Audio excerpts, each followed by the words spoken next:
Hello, today we're going to be doing the ICP final exam review, and we'll start off by looking at some of the equations that you are not given on the test, but you can write down on your note card that you can use for your test. Let's start with the first equation. The first equation we have given is D equals mv, and let's take a look at what that actually means. D here represents density. Let me just make my marker size a little bigger. D here represents density, so we're just going to write density. And M, in this case, is mass. And V, of course, is volume. So when you write this equation out, you can change that to, that's a horrible arrow. You can change that to density equals mass over volume. And of course, mass will be in grams, volumes will be in liters.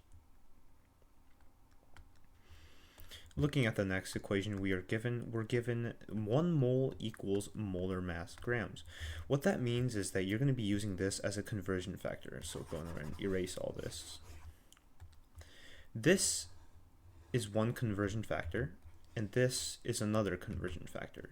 So when you write 1 mole equals molar mass in grams, what you're actually writing is 1 mole over some molar mass in grams. And of course, you know that molar mass is found on your periodic table. And same thing for this equation here with particles and the Avogadro's constant. Same thing up here. It is going to be 1 mole over 6.02 times 10 to the 23rd particles. All right, and so the strange thing about particles is that you can write particles in different ways. Let's do it in purple. So when you write particles, you can either write it as particles. You can also write it as formula units, or you can write it as molecules. And regardless of which way you choose to write it, particles or formula units or molecules, they all mean the same thing. You're going to be using the Avogadro's constant for your equations. And so when your equation gives you molecules, you realize that is with covalent. And if you're given formula units, that will be ionic. And we'll talk more about this as well. And particles would be the more generalized, more general. All right. And so if the equation gives you particles, you're gonna use your unit as particles. If your equation starts by giving you formula units, your final unit value will be formula units. You don't want to switch in between. If your equation gives you particles to start with, don't give an answer in formula units or molecules. Just stick with what they give you, and you'll be all set. Moving on with the next equation that you're given. It compares mole A with mole B. And what this is saying is that the blanks are coefficients, and this is a horrible circle. What in the? Blanks are coefficients from BCE. And in this case, BCE stands for balanced chemical reaction or equation. Balanced chemical equation. And so when you're looking at a chemical equation, you're always going to be comparing moles of A to moles of B. And so to make that a little more understandable, let's take into account an example, right? A good example is nitrogen plus oxygen gives you, nah, that's a bad example. Let's do this, let me write it in blue. N2 plus H2 yields NH3. And in order for us to do this, we're going to be putting we're going to put 2 here, 1 here, and a 3 there. Now this is balanced. We're going to go over this anyways. This is just an example. So when we compare the mole ratios, this is what the whole premise of this circled equation is. We're comparing moles of A to moles of B. So if we have 1 mole of N2 in our equation, and we have 2 moles of NH3 in the equation, right? This is all coming from the same balanced chemical equation. It has to be balanced. We can compare it using this thing. This is called the mole ratio.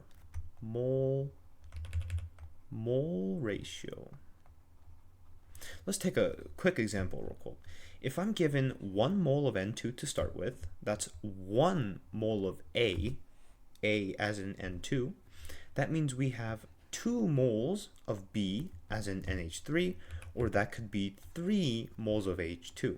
It's completely changeable as long as the moles of substance A, B, C, whatever you decide to call it, is coming from that balanced chemical equation.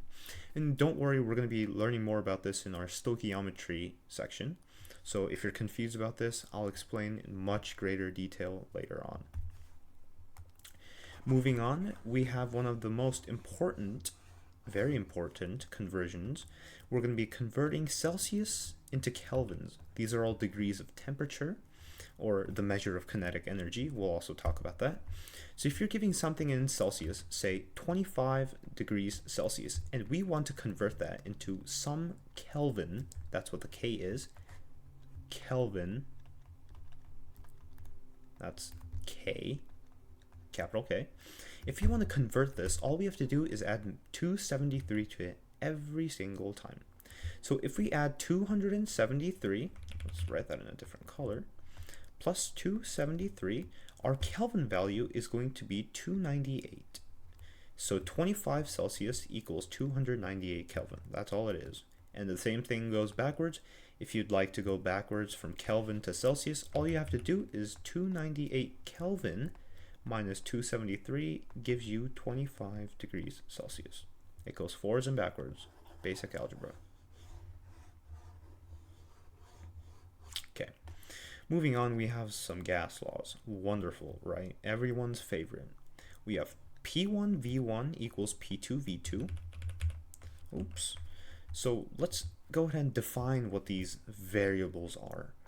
P stands for pressure. V stands for volume. So creative, right? And guess what T stands for? Temperature. All right, knowing this, we can relate pressure, volume, and temperature into various different equations. So in this first one, we're comparing pressure and volume. In the second one, we're comparing pressure and temperature. Third one, we can do volume and temperature compared. The fourth one basically combines them all into one equation, and you can use it to do various complicated equations. And we'll talk about this more in our gas laws unit as well. And that brings us to the end of the equations that are recommended for you to put on your note card that you can use on your test. This final examination is easier than the first semester final examination, but at the same time, if you don't study for it, of course, it is going to be hard.